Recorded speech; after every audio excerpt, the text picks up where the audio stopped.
Welcome to the Career Intelligence Podcast. I'm your host, Betsy Jewell. Every day we're told that AI is changing everything about work. We hear that it's rewriting resumes, applying for jobs, replacing workers, and transforming entire industries. And while much of that is true, I think there's another story that isn't getting nearly enough attention. As technology becomes more capable, the skills that make us uniquely human are becoming even more valuable. Things like curiosity, communication, critical thinking, confidence, relationship building, and knowing how to tell your story. Today's guest, Linda Liu, and I share a very similar mission. We both spend our days helping college students and recent graduates navigate one of the most challenging job markets we've seen in years. In our conversation, we explore why the answer isn't another app or another AI tool. It's helping young adults become more confident, more connected, and more prepared for the world of work. Linda is the founder of LiftHer Career and creator of the Grad to Hire program, an innovative cohort-based experience that combines coaching, mentorship, community, and employer partnership to help students successfully transition from college to career. I think you'll leave this conversation feeling hopeful about the future and with a better understanding of what really helps young adults stand out in today's job market. Now let's jump in.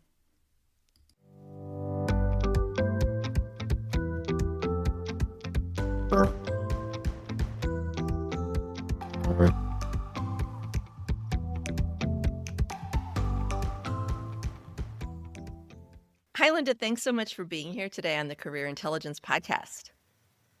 Thank you so much for having me, Betsy. I'm really excited for this conversation. Me too. As we found out when we chatted, not so briefly, before we scheduled this call, we have so much in common. We share so many passions, and really our mission is really well aligned. So before we get started, will you just take a minute and just give a brief intro to my listeners about who you are and what you do?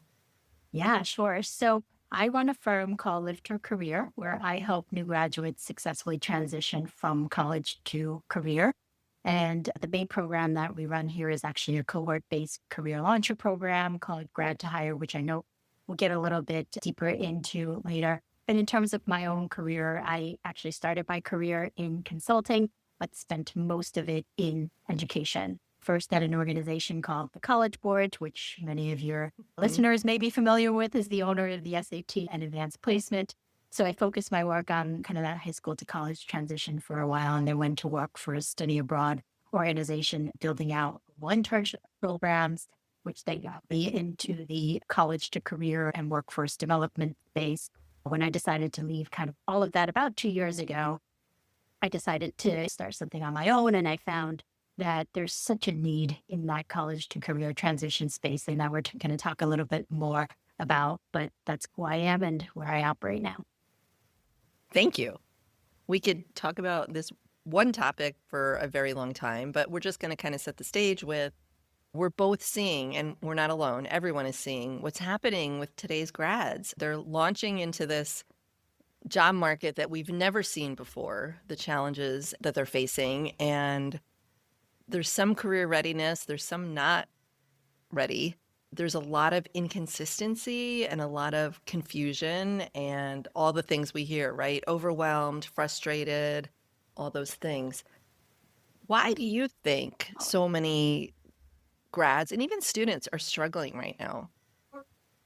Yeah, so true, Betsy. And in addition to you and I, we see this up close every day. It's been all over the news, right? New graduates are facing one of the toughest job markets in a long time, minus COVID. And we're also seeing entry-level postings down. And for those roles that are out there for entry-level roles, they require experience. We also see a lot of employers scaling back on programs like internship programs. They started doing that during COVID and kind of never brought it back. So there's limited opportunities for students to build experience, and yet you can't really get a job if you don't have any experience. And all of that, I think, is building up to students and recent grads just feeling really frustrated with how bumpy that college to career transition is. I remember, this is many years ago, pre-COVID, I read a post from a top career coach. I don't even remember the name at this point, but she said she never advises any of her candidates to apply cold to any jobs, except if you're a new graduate, because so much of that transition happens through postings with career services, offices. And this is way back, right? But I think that has completely shifted post-COVID, and no Totally. one really should be using cold applying as their primary strategy to get a job. And so I think for many students, they've never been taught how to navigate this job search outside of campus, and they've never been equipped with the skills that are necessary to be successful when navigating through this process. Like, how do you network? How do I identify my strengths? How do I even talk about myself and what I bring to the table? How do I connect with people? They've never been taught any of these things. And so when you graduate and then you have to figure all of this out on your own, you're going to feel pretty lost because you never got the skills. And this is going to be incredibly frustrating. And even worse, for some students, it just freezes them in place. They don't know what to do. And sometimes they simply give up, which is why we also then hear stats like almost 50% of college graduates end up underemployed in jobs that don't need the skills or the degree that they earned. Really interestingly, I was just speaking with a new grad just earlier today, actually, who was telling me that she's been really nervous to apply to jobs, even though she knows she should be, because she's not sure how she should be doing it to get through all that ATS noise. She's also really nervous about how to reach out to people because she doesn't know how to approach it. She's also really nervous, okay, what if I get an interview? Because she doesn't also know how to handle an interview. So all of these things that are so important for young people to be able to successfully transition into careers, we haven't taught them in college. Right. Or even outside of college. And as a parent, I have a 20-year-old and a 22-year-old. My 22-year-old just graduated undergrad. As a parent, I'm in this industry. I work in career development and I still feel the struggle.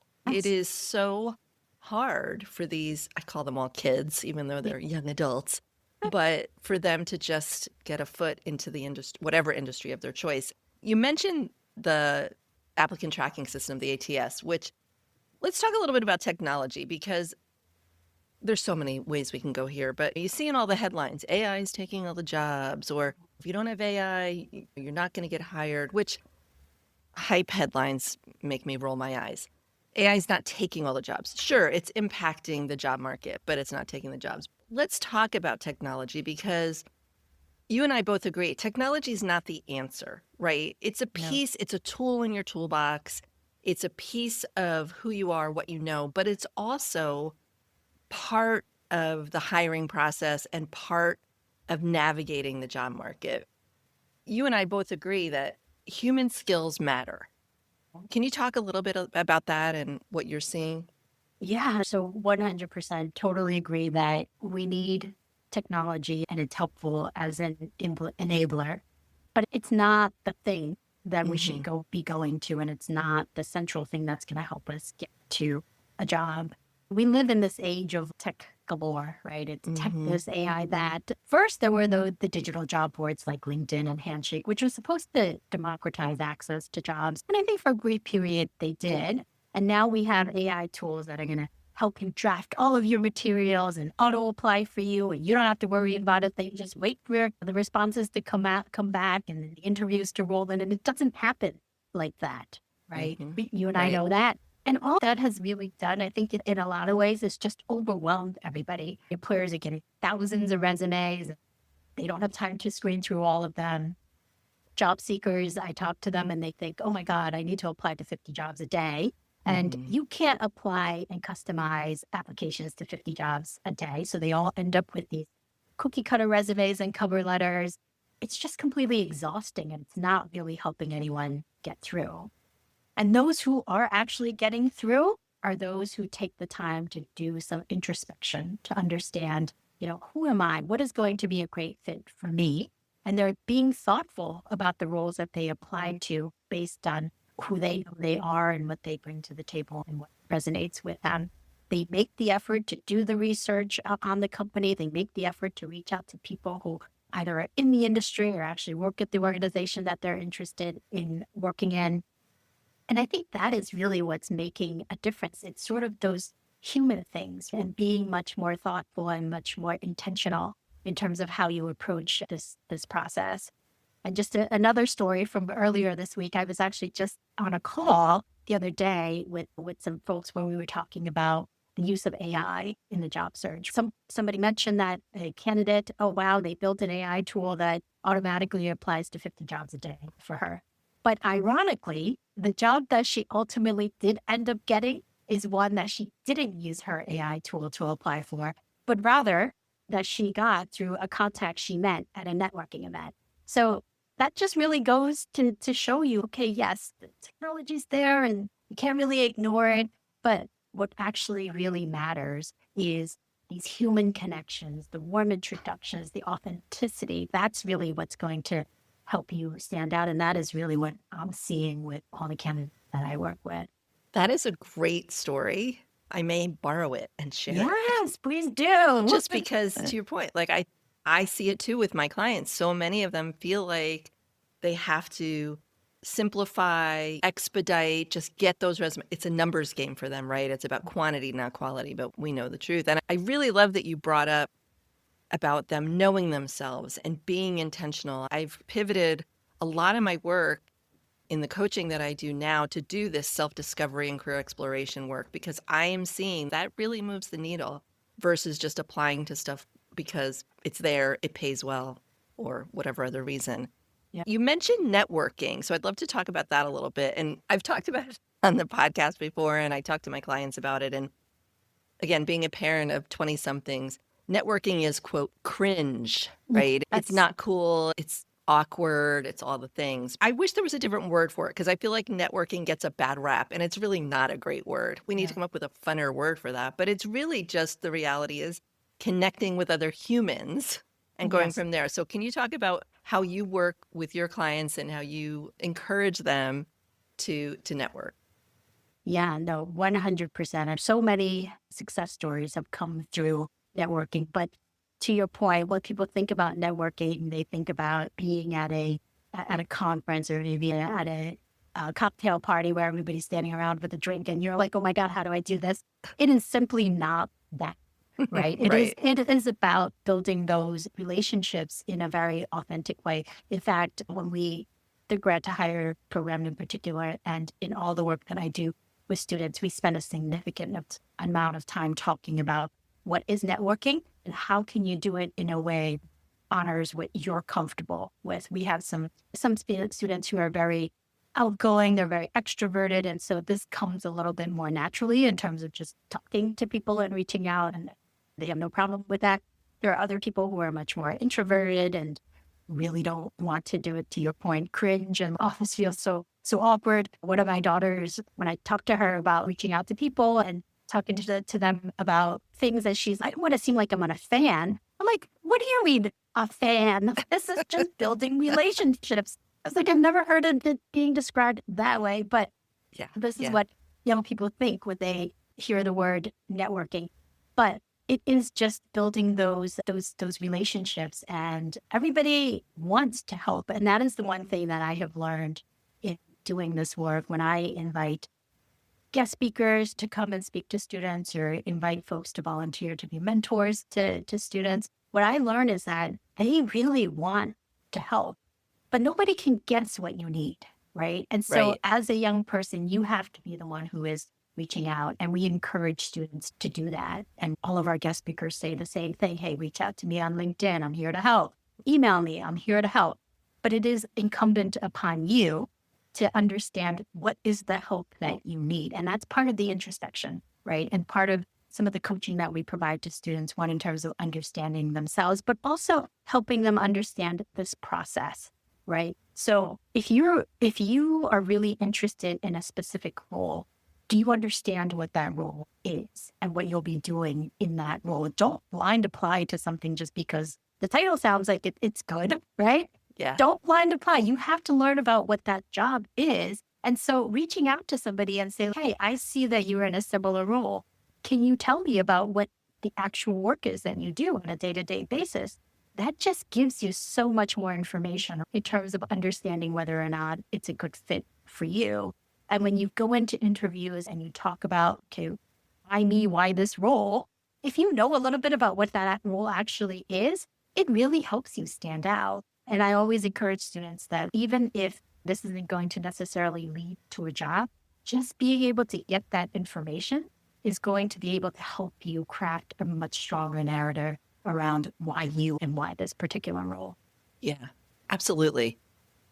To your point, I think so many young people haven't been educated or trained in this, so they don't know what the best things are to do. And many of them they think step one is I need to update my resume or I need to build a resume. And I'm like, there is so much that happens before that. But Yes. if you've never done that, then how do you know that? But I love that you highlighted the fact that, yeah, the more you know, the better off you're going to be, the more confident you're going to be, the more aligned you're going to be for the role or roles. And talking to people you never know. Yeah. But so many people have people in their circles already that they could be potentially reaching out to, but they don't because they don't think about it. Right. Or they don't want to bug them. I don't want to They be a don't, pest. they don't want to be a pest, or they don't want to seem like, oh yeah, I only want to talk to you because I want you to help me get a job. But honestly, people want to help. Mm-hmm. People want to help young people because we all remember what it was like to be in that spot, right? And there's just a lot of enthusiasm for helping young people, even if it doesn't necessarily lead to a job. It could still be an incredibly valuable interaction that could lead to something else that you have no idea about at this point. So absolutely. So let's talk about Grad to Hire, because this is your very exciting program that you have, and it is a cohort-based immersive career launchpad for soon-to-be or recent college grads. Can you tell me more about the cohorts and the program and how it works? And for those who are interested, what's the best way for them to get more information? Yeah, Grad to Hire. When I was thinking about, okay, what would be most helpful for young people in terms of something that could really help them launch their careers, I found that there were a couple of things out in the market. Lots of technical skills camps out there if you wanted to learn Python, coding, AI, like all that stuff. Bunch of boot camps out there that can help deliver those skills. And on the other side of that is that you and I both provide these types of services. If you wanted one-on-one coaching, there's services that can offer that as well. But what I actually found, both in terms of being familiar with boot camps as well as having done one-on-one coaching on my own, is that community aspect and having a very structured program, although that structured program may not be appropriate for somebody who might be a little bit more mature in their career, is actually really important for those that are just starting out. Because if we think about it, they've spent the last 22 years of their life being in very structured environments. All of a sudden, you have to enter this space where it's very ambiguous and lack of structure, and you have to just go with the flow, and you don't really know exactly what to do and how all the dots connect. It's very hard for them. And so I decided to start this much more structured program focused around not technical skills, but rather the soft skills, the professional skills, the knowledge that you need in order to be able to navigate a job search. And we put that together as a 6-week boot camp that, like I said, focuses on job search navigation, building those professional skills like communication and how you talk about yourself, executive presence, how you connect with people, and learn all of those things. And then the other thing that we also integrate into the program is introducing students to careers that they may have overlooked, but is in need of early career talent. I feel like these days, people become very enamored with careers in banking, in consulting, in tech. But there's so many other jobs out there. There are certain industries that are really hungering for early career talent, but people are not really aware of them or actually really exploring it. So those are the components of the program. And what we do, what we have done the last couple of cohorts, and this cohort is focused on risk management and insurance as the kind of industry and career paths that we introduce students to.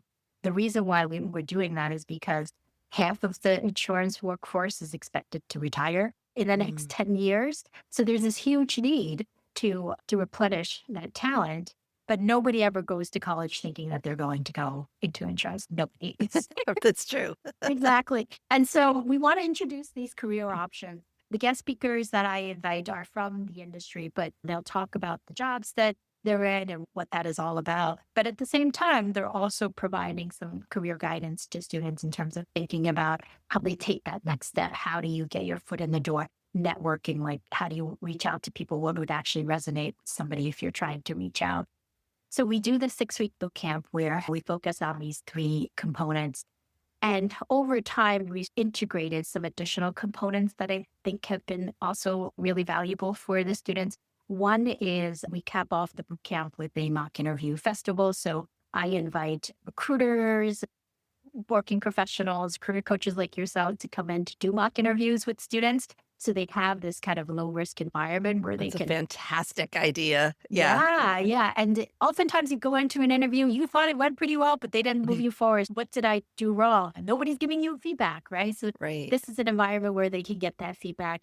And then the other thing that we've also integrated into the program is a capstone project where they'll work on teams on a problem that's related to an issue in the industry, and they'll get an opportunity to dig a little bit deeper into what the industry is all about to get a better sense of the content and to see whether or not it's a fit for them. At the end, their team gets to present to a panel of judges that are industry professionals, and they also get feedback on what their presentation skills were, how did they do in terms of the analysis that they did related to the project. And we've seen that students who are particularly have no idea about this industry have actually appreciated doing that work. So that's grad to hire.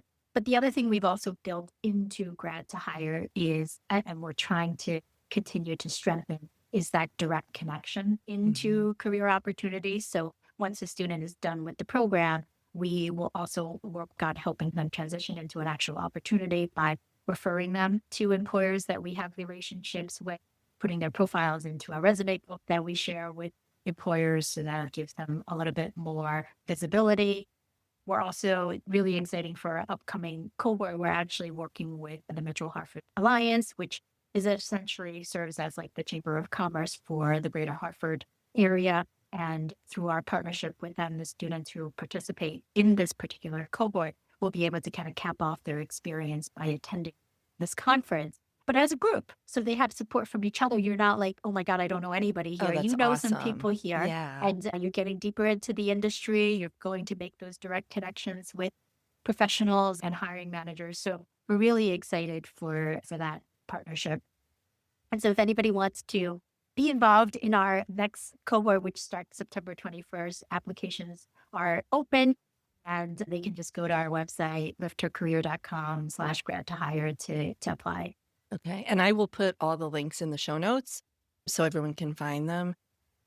I love so many things about this grad to hire program because it's 360, right? You're involving both the young adults, the employers, and industry folks, as well as people who can help them with those skills, right? Like the interviewing and all that. So it really very exciting. And I wish there was more like this, but I'm so glad that you're doing it and I'm a champion. So I'm going to help promote it because I just think it's amazing. And I expect that you're going to start to see a lot of people headed your way. So tell me more about the cohort. So how do you limit it to a certain number or how does that work? Yeah, so our first cohort was just started about less than a year ago. Last October was the first cohort. We Mm, didn't really want to get ahead of ourselves and wanted to kind of keep the cohort somewhat limited so that mhm, we can make sure that we're able to provide that personalized support mhm, along with having this community. Because honestly, the other thing that participants have really enjoyed is being part of that community, knowing mm. that you're not the only one going through this because it can be quite a lonely process. But Yes. knowing that there are others that are navigating through this just like you are, they have support from me and our career coaches and all the guest speakers and mentors that I involve in the program, but they also have each other. And that's equally as important. And we've tried to keep the cohort to about 20 every single Oh, cohort so that it's big enough, but also big enough to be a community, but limited enough where you can still have that personalized support. And that seems to have worked out really okay. well. And like I said, an aspect that people really enjoy because it is a virtual program, so you can do it from anywhere. But once you get to big numbers, someone can easily disappear and not be engaged in the content. Absolutely. And we need people to be engaged, otherwise, it's be useful for them. So to date, we've had 3 cohorts, about 50 students or so, so not quite filling up the entire class just yet. But the thing that I love is the fact that 75% of those who have completed the program have either secured employment or finalized their post graduation plans, which is awesome. And That's amazing. 75%, that's huge. yeah, and we're less than a year old, right? The other thing is what I absolutely love is when my students send me notes and say, "Hey, Linda, I have an update for you. I got a job. Now this next stage of my life can start." It's so exciting for them, and I am there with them throughout that journey. I've seen the struggle, and so when it actually clicks and it hits, it's so amazing for them, and I'm just so happy that they're Yes. able to move on to the next step. Yes. I know what those emails feel like. They make your whole, I don't want to say day, they make your week or your Oh, month, yeah. you Totally. know? Totally. Totally. That is great. So I'm curious, how can employers get engaged and be a resource for you or work with you? Are you seeking other industries or employers right now to kind of get involved and provide more opportunity for your cohorts? Yeah, although we focus on risk management and insurance, I tell students that, hey, look, I want to introduce this to you so that you can decide for yourself whether or not this is the right area for you. And some students decide that it's not, Hmm. right? And our students have found jobs in many different industries as well. So for employers that are interested in kind of tapping into this talent, we want to partner with them and make their opportunities visible to our students as well. We can share the resume book with them. They can get access to the profiles of all the students and recruit them. I hope they will recruit from us and help our students transition into meaningful careers. But that's an opportunity for them to work with us to tap into our talent. In addition to that, we also have a what I call a fellowship program, which is a little bit of a try before you hire type program specifically for those who have already graduated. And the idea of this program is that we would partner with the employer on a fellowship lasting up to 6 months. They would be able to interview and select a student to put into that fellowship. And if there's a fit, they can hire them immediately afterwards. If not, this person has gotten several months of really great experience that they can leverage to move into the next role they want to pursue. The difference is that during that fellowship, we continue to provide coaching and support to the young adults so that they're best set up for success. Because if you think about it, if this is your job, or even if this is your second job and never been in this environment, you have so many questions like, should I do this? Or is that okay? Or I had one student say, I wasn't even quite sure what I should do for lunch. Like if I should go out or if I should invite my colleagues to go have lunch with me, or if it was okay for me to join them. Just these basic questions that you don't want to ask anybody. The fact that we can be there to provide support really just allows them to have a much greater chance of success. Yeah. Oh, this is all so good. I'm so glad you're doing this. And I'm so glad we got to talk about it. So, what advice do you have for either a parent or a student or recent grad? Obviously, they should check out the cohort or your program. But beyond that, what one piece of advice would you give to a young adult who's navigating this job market that we're in right now? The one piece of advice I always give all of my students is that patience is really important, right? And we talked a lot about networking earlier. You have to be patient for that to really kind of bear fruit. It is going to happen. You are going to get that job. But as you're going through it, it seems like it's like this endless process that you'll never get through. But patience is important.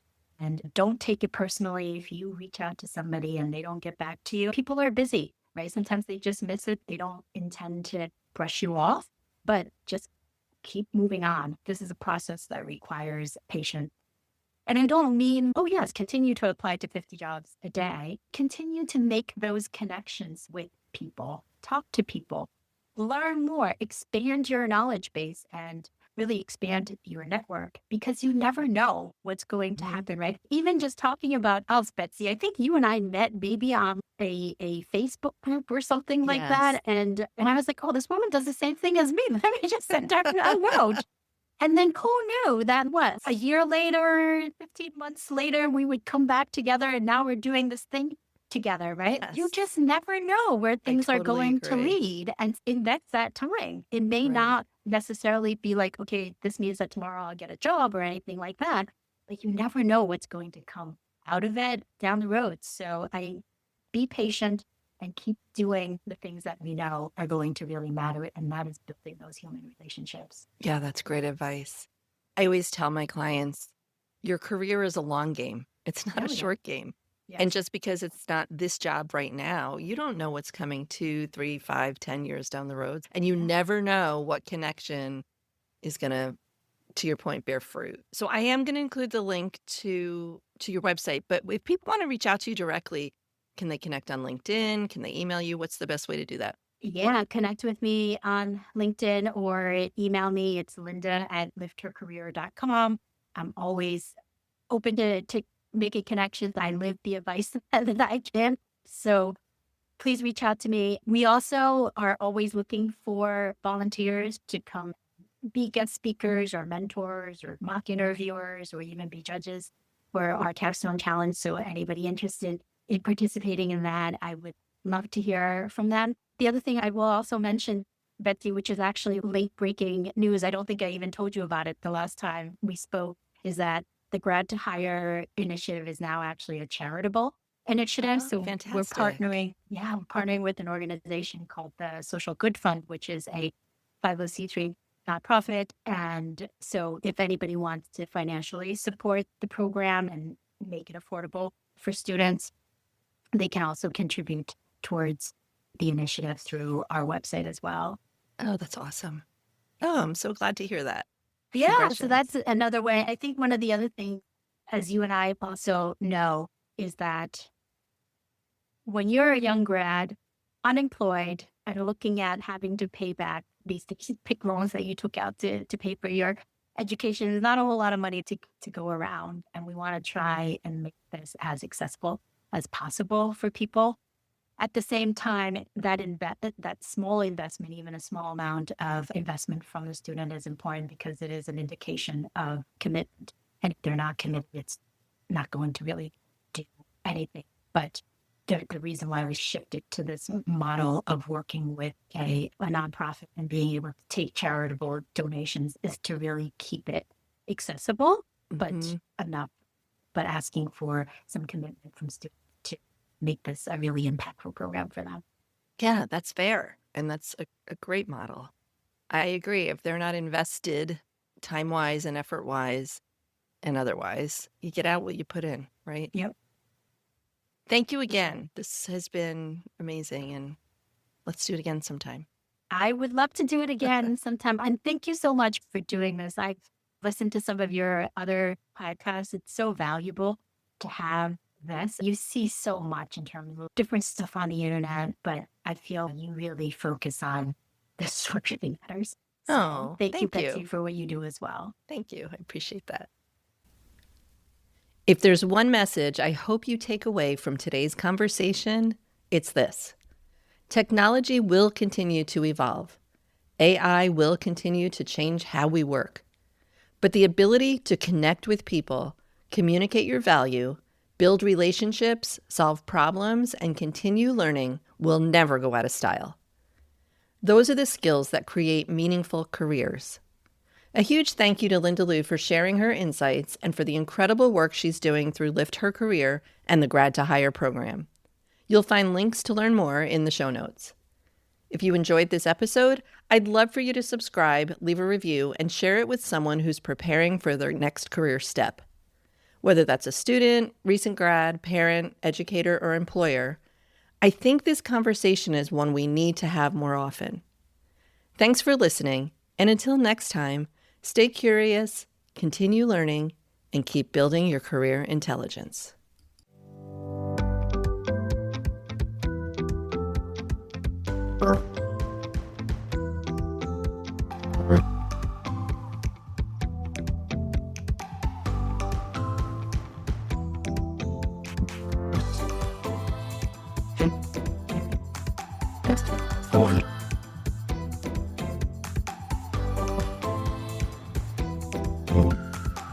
Four.